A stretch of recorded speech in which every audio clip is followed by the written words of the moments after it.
కట్టిన ప్రాజెక్ట్ సీతారామలో ఇవాళ మోటార్లు నడుస్తున్నాయంటే బీఆర్ఎస్ ప్రభుత్వం కట్టింది కనుక ఇవాళ సీతారామలో నీళ్లు ఎత్తగలుగుతున్నాం మనం. ఇవాళ రోజు 1600 క్యూసెక్కులు సీతారామ ప్రాజెక్టులో ఎత్తి వైరా ఖమ్మం జిల్లా వైరా మరియు బేత్పల్లికి నీళ్లు పోతున్నాయంటే అది సీతారామ వల్ల.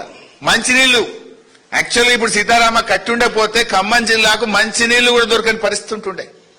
ఇవాళ బీఆర్ఎస్ కేసీఆర్ గారు చేసిన కృషితో సీతారామ మోటార్లు ఆన్ చేసి బేతుపల్లి వైరా రిజర్వాయర్లు నింపితే ఇవాళ సాగునీటికి తాగునీటికి అవకాశం దొరికింది.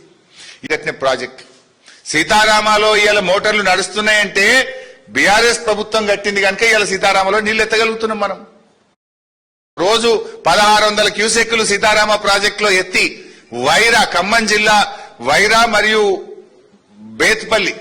బేత్పల్లికి నీళ్లు పోతున్నాయంటే అది సీతారామ వల్ల. మంచినీళ్లు యాక్చువల్లీ ఇప్పుడు సీతారామ కట్టుండకపోతే ఖమ్మం జిల్లాకు మంచినీళ్లు కూడా దొరకని పరిస్థితి ఉంటుండే. ఇవాళ బీఆర్ఎస్ కేసీఆర్ గారు చేసిన కృషితో సీతారామ మోటార్లు ఆన్ చేసి బేతుపల్లి వైరా రిజర్వాయర్లు నింపితే ఇవాళ సాగునీటికి తాగునీటికి అవకాశం దొరికింది. కట్టిన ప్రాజెక్ట్ సీతారామలో ఇవాళ మోటార్లు నడుస్తున్నాయంటే బీఆర్ఎస్ ప్రభుత్వం కట్టింది కనుక ఇవాళ సీతారామలో నీళ్లు ఎత్తగలుగుతున్నాం మనం.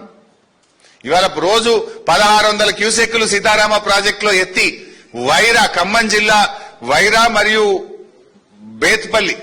బేత్పల్లికి నీళ్లు పోతున్నాయంటే అది సీతారామ వల్ల. మంచినీళ్లు యాక్చువల్లీ ఇప్పుడు సీతారామ కట్టుండకపోతే ఖమ్మం జిల్లాకు మంచినీళ్లు కూడా దొరకని పరిస్థితి ఉంటుండే. ఇవాళ బీఆర్ఎస్ కేసీఆర్ గారు చేసిన కృషితో సీతారామ మోటార్లు ఆన్ చేసి బేతుపల్లి వైరా రిజర్వాయర్లు నింపితే ఇవాళ సాగునీటికి తాగునీటికి అవకాశం దొరికింది.